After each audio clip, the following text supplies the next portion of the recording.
नगरपालिका की परिषद की बैठक एक बार फिर हंगामे के बीच संपन्न हुई, जहां इस बार सबसे पहले सत्ता पक्ष के ही पार्षदों ने जमकर हंगामा किया, तो वहीं उनका साथ देते हुए विपक्ष के पार्षदों ने परिषद की बैठक शुरू होते ही परिषद की बैठक नियमानुसार नगरपालिका अधिनियम की धारा से नहीं बुलाने की बात कहते हुए कुछ पक्ष के पार्षद और विपक्ष के पार्षद बैठक का बहिष्कार करने लगे और खड़े हो गए। किंतु प्रस्ताव के एजेंडे में पुनः आनन फानन में परिवर्तन कर परिषद की बैठक शुरू की गई, जहां शहर के कई मुद्दों को लेकर पक्ष के साथ विपक्ष ने जमकर नगरपालिका अध्यक्ष और नगरपालिका के कर्मचारियों को घेरा, तो वहीं नगरपालिका अध्यक्ष द्वारा भी नगरपालिका कर्मचारियों पर पक्ष विपक्ष के पार्षदों के काम नहीं करने और शहर के मुद्दों को लेकर लापरवाही बरतने को लेकर जमकर खरी खोटी सुनाई। आपको बता दें कि जैसे ही नगरपालिका की बैठक समय अनुसार 11 नवंबर को शुरू हुई, वैसे ही सत्ता पक्ष के पार्षद अपने नाम की प्लेट को लेकर कांग्रेसी पार्षदों की ओर जाकर बैठ गए। इसके बाद से ही यह स्पष्ट हो गया था कि कुछ सत्ता पक्ष के पार्षद अपने ही पार्टी के सभापति और अध्यक्ष उपाध्यक्ष से नाराज हैं। इसके बाद परिषद की बैठक शुरू हुई एवं बारी बारी से सत्ता पक्ष के ही पार्षद अपने ही पक्ष के अध्यक्ष उपाध्यक्ष सहित नगरपालिका के अधिकारियों से शहर के मुद्दों को लेकर सवाल करने लगे। जहां बीते दिनों जिन जिन वार्डों में नगरपालिका के कर्मचारी द्वारा काम नहीं किया गया था और संबंधित कर्मचारियों द्वारा उनके वार्ड पर ध्यान नहीं दिया गया था, उन सभी मुद्दों को पक्ष विपक्ष के कुछ पार्षदों द्वारा परिषद की बैठक में रखा गया। जबकि परिषद की बैठक के प्रस्ताव में नगरपालिका अधिनियम की धारा का उल्लेख नहीं होने को लेकर भी नगरपालिका नेता प्रतिपक्ष योगराज लिल्लारे द्वारा आपत्ति जाहिर करते हुए सवाल खड़े किए गए और उसमें बदलाव नहीं करने पर परिषद की बैठक का बहिष्कार करने को कहा गया, जिसमें उनके साथ कुछ सत्ता पक्ष के पार्षद भी शामिल थे जो बहिष्कार करने के लिए खड़े हो गए। हालांकि अध्यक्ष द्वारा तुरंत ही प्रस्ताव पर नगरपालिका अधिनियम की धारा लिखवाकर कांग्रेसी पार्षदों के पूर्व में दिए गए ज्ञापन के कुछ मुद्दों को भी परिषद की बैठक में शामिल किया गया और उन सभी मुद्दों पर भी चर्चा की गई। वहीं इस बैठक में भारी हंगामा भी देखने को मिला, जहां एक तरफ कुछ सत्ता पक्ष और विपक्ष साथ में था, तो वहीं दूसरी तरफ सत्ता पक्ष के अध्यक्ष और सभापति और नगरपालिका कर्मचारी उपस्थित थे। 4.5 घंटे चली यह परिषद की बैठक काफी हंगामेदार रही और सभी ने इस बार खुलकर अपने ही पार्टी के जनप्रतिनिधियों को सवालों के कटघरे में लिया।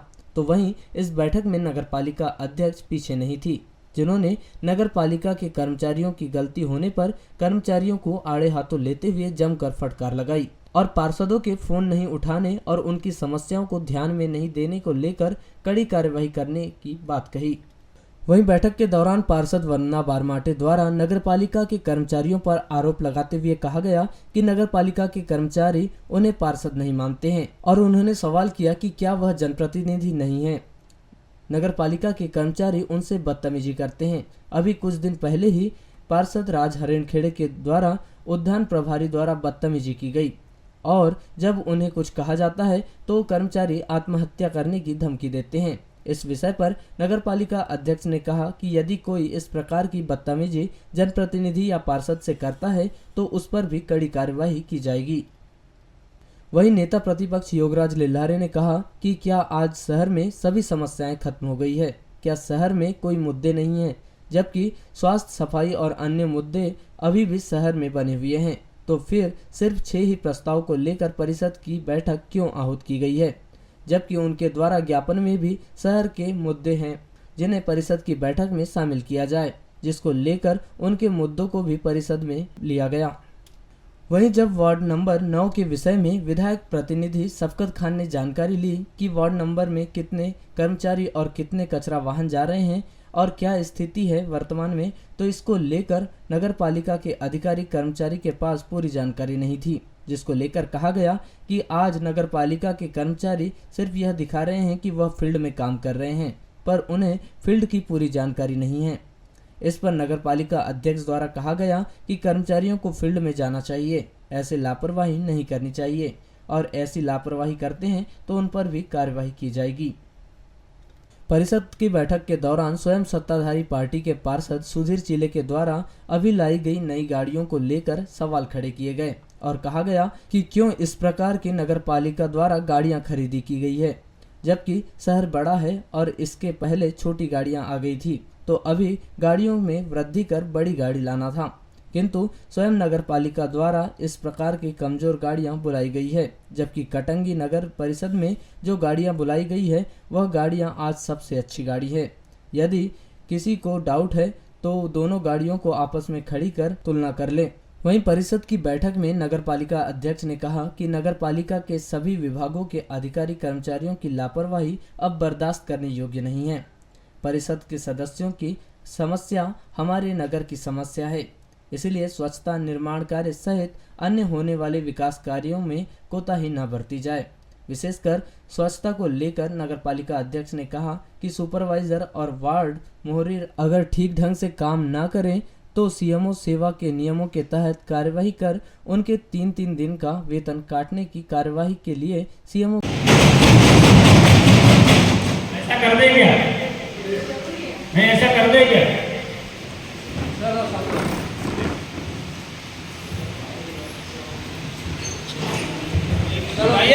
मैं सीओ साहब आपसे जवाब चाह रहा हूँ।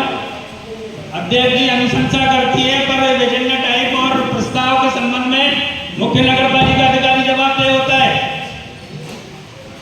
और हम 11 पार्षदों के द्वारा विशेष सम्मेलन 1257 के तक बुलाने का आवेदन आपको दिया गया था कि नहीं गया था? बिल्कुल आया था आपका आवेदन। वो कहाँ है? 14 दिन के अंदर में अध्यक्ष उपाध्यक्ष जी बुलाते हैं और यदि उन्होंने नहीं बुलाया तो मुख्य नगर पालिका अधिकारी बुलाएगा कि नहीं बुलाएगा? तो ये सम्मेलन 11 पार्षदों के विशेष आवेदन पर है या माननीय अध्यक्ष जी के विशेष सम्मेलन है? ये कौन सी ऐसी आपातकालीन स्थिति हो गई है बालाघाट शहर में कि माननीय अध्यक्ष जी के द्वारा विशेष सम्मेलन बुलाया गया है? और विशेष सम्मेलन यदि बुलाया गया है तो इस एजेंडे में विशेष क्या है बताइए? क्या है विशेष? पूरा पेयजल मिल रहा है शुद्ध, पूरी स्वच्छता हो गई है, पूरे वार्ड में निर्माण हो चुके हैं। कहाँ विशेष सम्मेलन का एजेंडा ऐसे होते हैं क्या? इस एजेंडे में उस बातों का भी उल्लेख किया गया है। कहाँ किया गया बताइए? जिन बिंदुओं का आपने लिख करके जो पत्र दिया गया था, नंबर पे 6वें नंबर पे है, परिषद के सम्मानित पार्षद और नगर के गणमान्य नागरिकों द्वारा जनहित में विकास कार्य में दिए गए सुझावों पर चर्चा। ये सुझाव दिए थे हमने, आप ही अपने प्रस्ताव दिए थे। ये सुझाव हम यहाँ देंगे आपके प्रस्ताव पर। हमने तो नगर के प्रमुख मुद्दे को शामिल किया इसमें, पेयजल स्वच्छता, इसका स्पष्ट नहीं, उसके लिए अपने टाइम लगाते हैं। आप जवाबदेही नहीं है आपकी, नियम आप ही पढ़ लीजिए। मात्र अध्यक्ष जी और मात्र सीओ साहब और आप दोनों में से कीजिए कि आप दोनों में से कौन जवाब देगा। बिल्कुल कोई सभापति बीच में नहीं बोलेगा और नहीं तो वो मेरे को नियम बता, तो मैं आप ही सवाल पूछूंगा आपके इस बात पर। बिल्कुल माननीय पार्षद महोदय, जो आपने जिस बातों का उल्लेख अपने पत्र में किया, हम बिल्कुल एक एक करके हम उन पे चर्चा करेंगे। चर्चा नहीं होगी, उसके लायक तो प्रस्ताव में शामिल कीजिए। ये क्या मजाक कर रहे हो आप हमारे साथ में? हम निर्वाचित पार्षद है, शहर की समस्याओं के लिए निर्वाचित हो गए हैं। माननीय अध्यक्ष महोदय, आपको जो स्वास्थ्य की जानकारी को तो है ही, आप इस मुद्दे को लाकर के सारे पार्षदों का मुंह बंद करना चाहते हैं। कहने की बात है कि दीपावली के दिन वार्ड नंबर 12 में जो पानी की टंकी है, वहां पर जो नल का वाल है वो कई महीनों से खुला है, जिसकी जानकारी सीएमओ सर को भी है, आपको भी है, आपकी जनप्रतिनिधि शाखा को भी है। वहां पर कचरे का यार्ड बना दिया गया है और सारा टंकी की सबको मिली। हमारे पति वहां पर गए थे, तब उन्हें फोन लगाए लिखे भैया को और बाकी लोगों को, तब उन्होंने आकर के वो गायब हुआ है।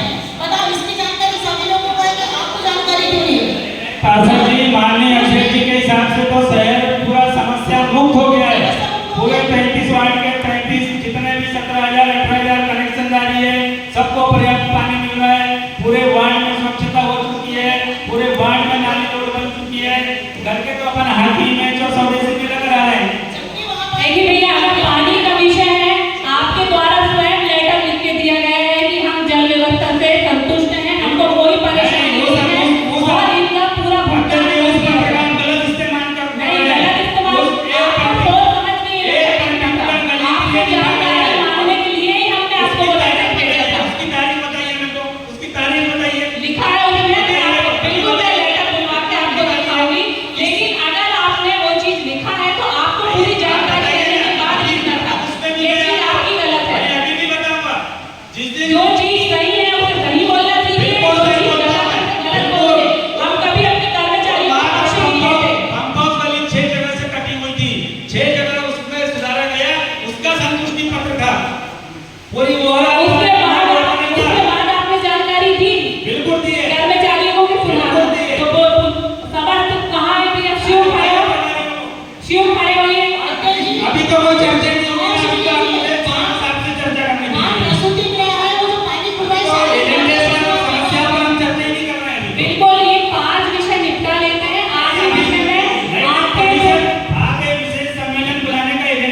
इन समस्याओं पर चर्चा करना चाहता है पर, और ये आपका एजेंडा है।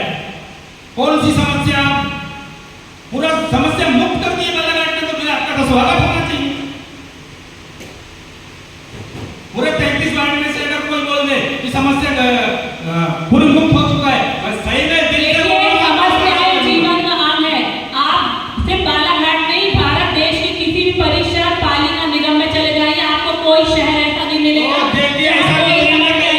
पालिका कोई जीवन में समस्याएं लगी हुई है और नगर पालिका समस्याओं से घिरा हुआ क्षेत्र है। हर दिन यहाँ नई समस्या पैदा होती है और नगर पालिका कचरे के ढेर के ऊपर बैठी हुई संस्था है। हमें आपस में सामंजस्य बना के नगर पालिका को चलाना होता है।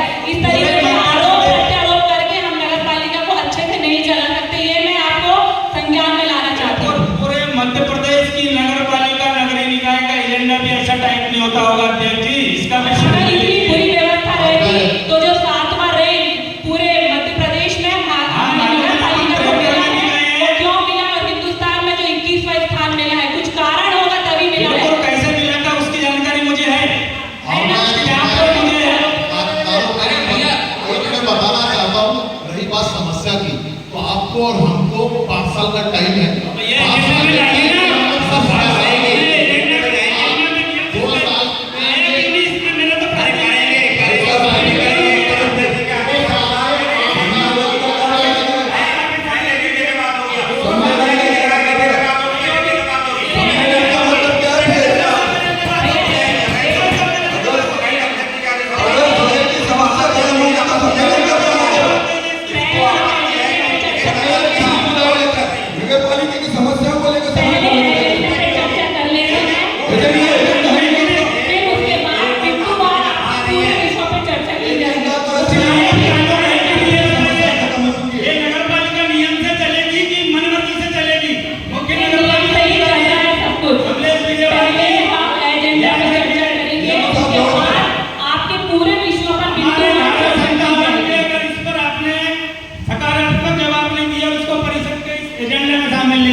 तो जवाब नहीं आपकी होगी आगे तक। बिल्कुल आपके पूरे एजेंडे पे बिंदु लीजिए और ये 12 बिंदु को शामिल कर लीजिए। बिल्कुल बिल्कुल ये 6 प्रस्ताव के बाद उनको क्रमशः पढ़ा जाएगा और फिर चर्चा की जाएगी। इसको टाइप करवा के लाइए, एक पन्ना चेंज करवाइए, इसका धारा 57 के तहत बुलवाइए।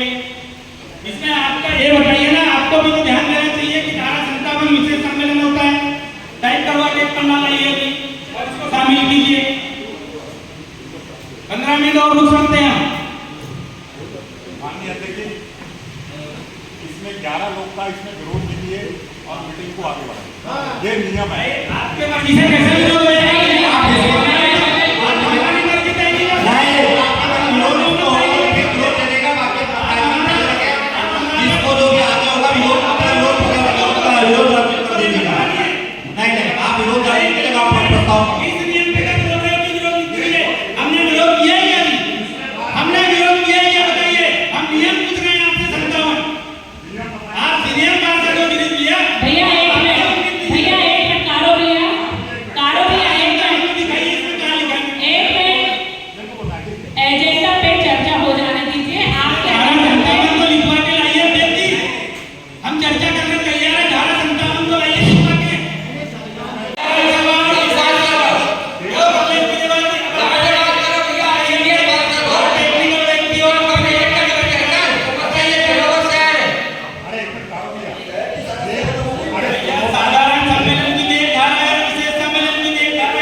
तो उस चूक को हमको मानना चाहिए और परिषद की इस बैठक को प्रारंभ करने के उपरांत जो विषय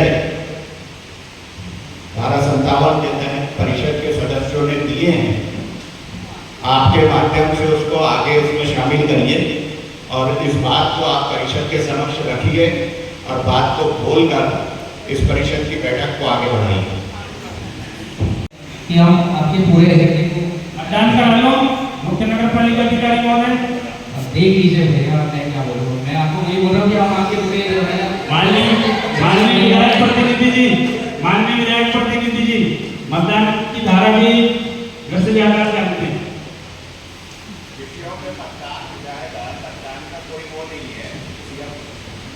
नहीं तो मेरी मांग कुछ नाजायज सीएमओ साहब वही आपकी जो बात है उसी बात को लेके सीएमओ अपना पक्ष रख रहे हैं। मेरा बिल्कुल पार्षद महोदय, आपसे निवेदन है, हम आपके प्रत्येक बिंदु पर यहाँ पे चर्चा करेंगे महोदय। शुरुआत वहीं से कर लेते हैं कि धारा 57 के तहत बुलाई गई है, शुरुआत वहीं से कर लेते हैं, नहीं शुरुआत वहीं से कर लेते हैं। वैसे भी ये नगर की समस्याओं से जुड़ा मुद्दा नहीं है आपका, आपका मुद्दा ही नहीं है। मालूम है नगर से जुड़े हुए समस्याओं में मुद्दे तो हमारे उपाध्यक्ष जी, हम नगर की जनता का ख्याल रख रहे हैं, उनकी समस्याओं को समझ रहे हैं। आप तो सिर्फ ऐसा समझ रहे हो कि नगर की जनता पूरी समस्या मुक्त हो चुकी है, आप तो हागी कराना चाह रहे हो, आप सोलर सिटी कराना चाह रहे हो, और हम चाह रहे हैं कि घर घर पानी पहुंचे, हर वार्ड में रोड बने, पुलिया बने। ये हमारे एजेंडा ही है हमारा विशेष सम्मेलन का। जनता के हितैषी हम लोग हैं, आप लोग नहीं हो। आपको तो आज चीफ गेस्ट बनना है, इसलिए आप आए हो। अभी चर्चा के लिए हमारे 5 प्रस्ताव हो जाते और आपके 12 विषय पे चर्चा चालू हो जाती। इनको खत्म कीजिए और आपके 12 विषय पे बिंदुवार गंभीरता से चर्चा की जाएगी। नेता प्रतिपक्ष महोदय, मुख्य नगर पालिका अधिकारी जी का कहना है जो विषय सूची आई है उस विषय सूची के साथ साथ जो पार्षदों द्वारा प्रतिवेदन दिया गया है, जो प्रस्ताव दिए गए उसके साथ 7वें नंबर से उनको जोड़ दिया जाए, ये उनका कहना है। तो इस बात को आपको भी एक्सेप्ट करना पड़ेगा, क्रमांक के आधार पे उस विषय को प्रस्ताव के क्रमांक के आधार पे ले लेंगे। मामला है, उनके पास एजेंडा छपा है, तो 1 नंबर से चालू करे, 7वें नंबर से ऊपर हो जाएगा। इस बात को बड़ी बात है, पूरे सदस्यों से अभी तक मांग लेते हैं, अभी तक मांग लेते हैं, मतदान नहीं करा लेते हैं, 7वें नंबर से जोड़ा जाएगा, मतदान नहीं करा लेते हैं, 7वें नंबर से जोड़ा जाएगा, मतदान नहीं करा लेते हैं। जिसके तरफ ज्यादा होंगे उसके तरफ चले जाएंगे। वो आप देख लीजिए, ज्यादा ऐसा तो आप उसमें आप विरोध कर दो कि आप इसमें ऐसा होगा, आप कर लीजिएगा, लेकिन शुरुआत 1 नंबर से। मैं तो पार्टी के नियम से चल रहा हूँ, आप अलीगढ़ चल रहे हैं, नगर पालिका है, करना पड़ेगा। मैं G9 समस्या के लिए लड़ाई कर रहा हूँ पार्टी जी, G9 समस्या शहर के लोगों की। वो तो बटना चालू हो गया। आप ठीक शुरुआत करें। जो बना हुई है 5 लोग नहीं, 7 लोग बिल्कुल ताजा लोग हैं। बोले हमने 5 बोले सहमति में हमारे किसमें बैठे तो इसमें कहाँ सहमति बन गई? चलो लिखो आगे बढ़ो, चलो लिखो आगे बढ़ो। इसी पॉइंट पे चल रहा है, आगे बढ़ने वाली बात की और हर बात बता से रुक गए हो। आपसे सहमति है हर बात बता से रुक गए। नगर पालिका दुनिया आपने 5 लाख बोली है, उसी बात का सम्मान 7 लाख रुपए करो, हमारा सम्मान रखो।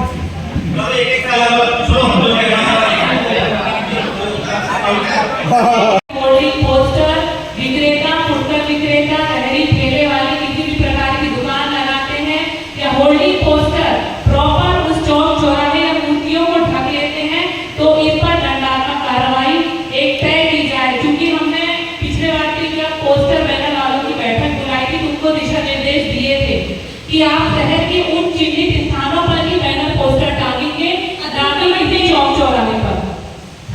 अध्यक्ष महोदय जी, मैं अतिक्रमण में ये बोलना चाहती हूँ कि जहाँ पे मेरा अभी घर है, आपने अच्छी तरह देखा है, वार्ड नंबर 25 में अभी एक नए टाइप का अतिक्रमण निकला है कि लोग कारों के लिए शेड बना रहे हैं। नीचे से डंडे नहीं लगाते, ऊपर करते हैं, पर वो कारें जब मोड़ पे होती है तो छोटे छोटे बच्चों के लिए वो खतरा बन जा रही है। और आप ऐसा नहीं सोचना कि मैं वार्ड नंबर 25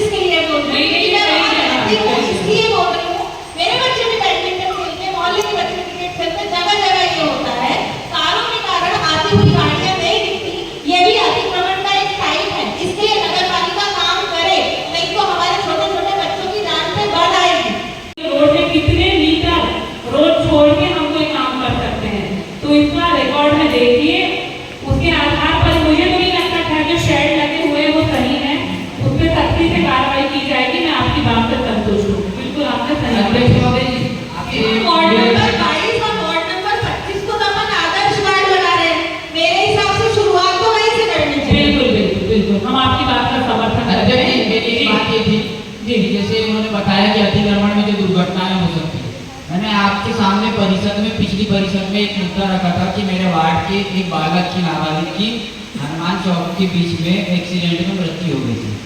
और उसके बाद मैंने आपको कम से कम 4 से 5 बार बताया था, सीओ सर को बताया था। आपने मेरे सामने संबंधित अधिकारी और कर्मचारियों को बोला था कि जिस जगह में आपको उसने बताया है उस जगह जाके नोटिस दीजिए और वहाँ की पार्किंग हटाइए।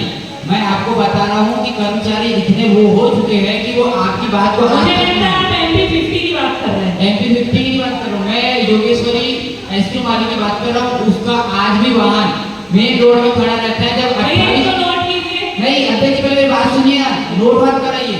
आप नोट होता है लेकिन काम नहीं होता। पहले मेरी बात सुन लीजिए, आपके आदेश का कोई पालन नहीं होता।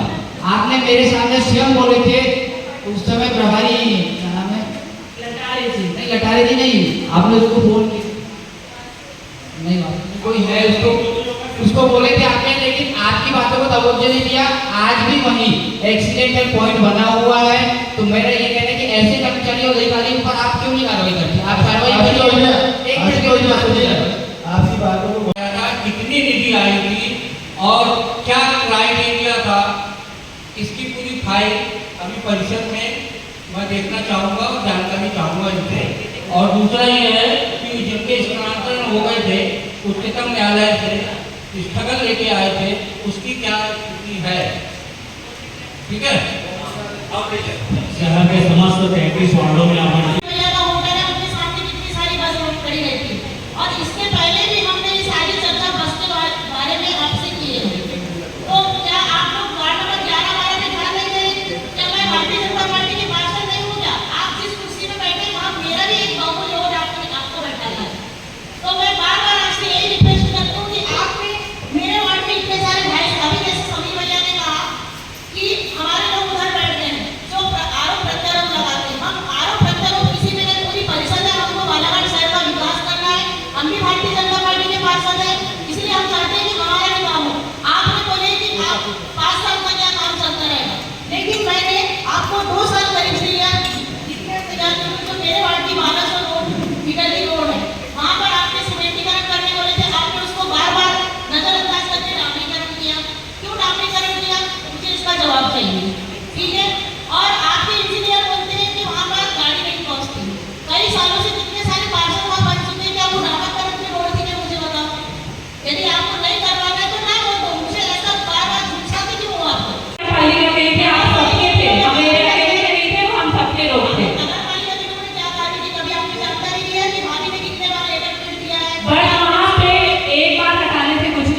सख्ती से हमें 3-4 बार जाना पड़ेगा, बार-बार मॉनिटरिंग वहाँ करनी पड़ेगी कि उन लोग हटे हैं कि नहीं। 2 साल से सख्ती करते हैं, अब कितने साल सख्ती करते हैं? जब 5 साल खत्म होने में तो हटेगा नहीं, बताइए मुझे। इस सतत चलने वाली प्रक्रिया है, उसमें हमको हमेशा काम करना पड़ेगा। मेरा वार्ड का कदम व्यापारी बात है, किंतु उसको वैसा ही रहने दो, कोई सुधार कार्य मत करो, चलेगा हमको। पर जब तुम आप लोग नाली या रोड बना रहे हो तो रोड को चौड़ी करने की बात करो ना। 2 फीट उधर से इधर आ जाता है, रोड को संकरा कर देते हो आप लोग। इसमें सब कोई जिम्मेदार है। कौन-कौन जिम्मेदार है बताएं मुझे, इसका जिम्मेदारी कौन लेगा? इस पे जवाब चाहिए, संतोषजनक जवाब चाहिए। इसका जवाब बताया जाए। इस पे आपत्ति नहीं लगी थी लिखित में। मैं टेक्निकल नहीं हूँ, टेक्निकल आप मुझे समझाएं, खड़े हो जाएं और समझाएं। और अगर आप पे कोई प्रेशर आ जाए मेरी तरफ से या किसी भी और तरफ से, तो वो आप नाम के साथ उजागर करें। ऐसा क्यों हो रहा है? और मेरे वार्ड की नहीं, पूरे शहर की बात बता सकते हैं आप मुझे।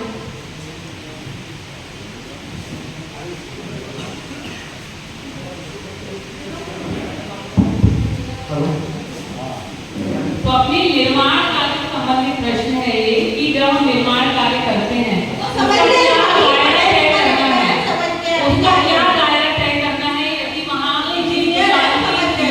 या स्लैब आता है तो उसको कितने फीट या कितने मीटर तक हमारे नियम में है कि उसको हटाया जाए, तोड़ा और जाए। अगर आपके द्वारा या किसी के भी द्वारा जानकर आधा फीट 1 फीट में कहती हूँ वो क्या अधिकार है? जवाब भैया जैसे सदस्य हम हैं वैसे सदस्य आप हो। एक सदस्य की बात को आप काट नहीं सकते। नहीं, आपका तरीका है बोलने का, तो आपको बोलने में आप चुप रहिए।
मैंने आपकी बातों को सम्मान करा, मैंने आपकी बातों को सम्मान करा। आप किसको बोल रहे हैं?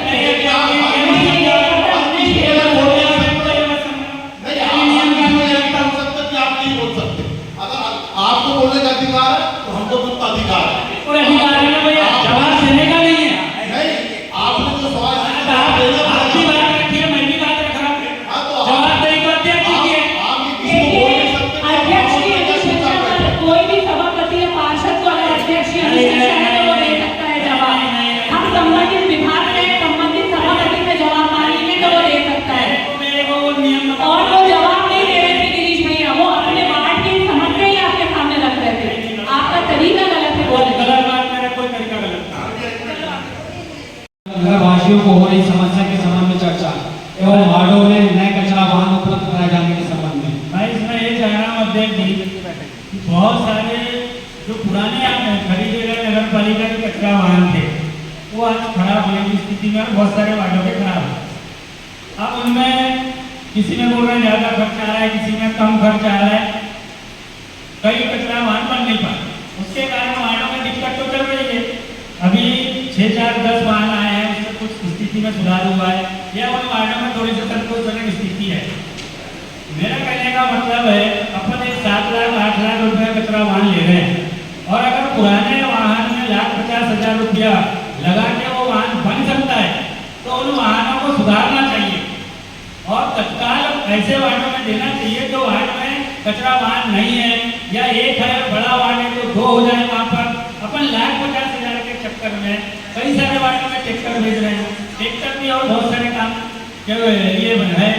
तो उन कचरा वाहनों के बारे में मैंने ये लिखा था। बिल्कुल सही है भैया, आपका सुझाव भी सही है, प्रस्ताव भी सही है।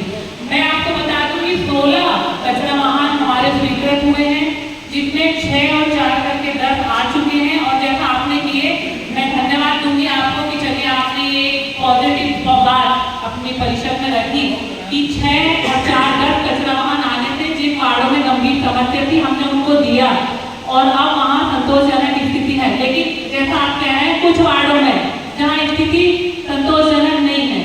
अब मैं आपको बता दूं कि नेक्स्ट अब 6 कचरा वाहन और आएंगे, जिसमें जिन वार्डों में कचरा वाहन की समस्या है उन वार्डों को वो 6 कचरा वाहन प्रोवाइड किए जाएंगे। उसके बाद जितने वार्ड बचते हैं जिनके पास पुराने कचरा वाहन है, तो मैं चाहती हूँ सूर्य प्रकाश एक बार खड़े होकर ये जानकारी दे परिषद को कि हमारे किन वार्डों में कचरा वाहन सही हालत में चल रहे हैं, किन में सुधार कार्य चल रहा है और किन को जो नए 6 कचरा वाहन आएंगे तो वो किन वार्डों को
मैडम जहाँ तक मेरी जानकारी में है कि जिनको भूलवश या भूलवश मेरे को क्यों नहीं दे देते आप भूलवश? जैसा भी होगा तत्कालीन समय में जो भी गलतियां होंगी जिस कारण को 3 लाख रुपए चले गए थे मैडम, उनसे पैसे वापस लिए जा नहीं हुई है रिकवरी। एक शब्द भी गलत मत बोलिएगा, आप मीडिया में बोल रहे हैं। आप सुनिए तो, मैंने अभी डील करते हैं जो कंप्यूटर ऑपरेटर है उनसे चर्चा किया तो उन्होंने बोला वापस लिए नहीं लिए। आप परिषद में कुछ भी बोलते कि मैं बाद में उसकी खोजबीन खुद ही कर लूंगी अपने लेवल पे। तो आज ये जो बातें हैं अभी आपने मेरे ज्ञान में लाया तो मुझे कुछ मौका दे दीजिए 2 दिन का, मैं आपको बता दूंगा जानकारी पूरी करेक्ट। 2 दिन में हो जाएगी आपकी बात? 110% मैडम। ठीक है, पूरी परिषद के सामने 2 दिन बोल रहे हैं। बाजू में बैठे हुए बच्चे नहीं जाते थे। मेरी बात लेकिन ये मेरा फाइल या डॉक्यूमेंट के लिए है जो मेरा व्यक्तिगत नहीं है, सरकारी काम करने के लिए वो चैम्बर यूज किया है। मैं भी भारतीय जनता पार्टी की बात सुनूं, मैंने एक बार आप नहीं थे, आपके चैम्बर में मैं आने के लिए बोली तो आपके जो सामने बैठे रहते हैं उन्होंने कहा कि भाभी यहाँ ताला बंद करके जाती है। मैंने कहा ताला बंद नहीं करती, ताला बंद टेंडर का काम है और मैंने कभी की पार्षद और किसी भी सभापति को मना नहीं की हूँ कि मेरे चैम्बर में ना बैठे। मेरा और उपाध्यक्ष जी का चैम्बर हर समय आप लोगों के लिए खुला है और आप लोग बैठते हैं। मैं आपकी बात, मेरी बात पूरी सुन लो। आपके उसने बोला कि यहाँ पर भाभी ताला लगा के जाती है। मैं नहीं जाती, ताला लगाने का काम मेरा नहीं है। हम कहाँ बैठेंगे? उन्होंने कहा उपाध्यक्ष का चैम्बर खाली, अविनाश सामने खड़ा है, इसी ने मुझे जवाब दिया था। मैंने कहा ठीक है, तो क्या हम लोग सभापति ने या तो हमारी बैठने की व्यवस्था कर दो या फिर आज इसी बैठने की पूरी व्यवस्था है। मेरा कक्ष हमेशा आपके लिए खुला है।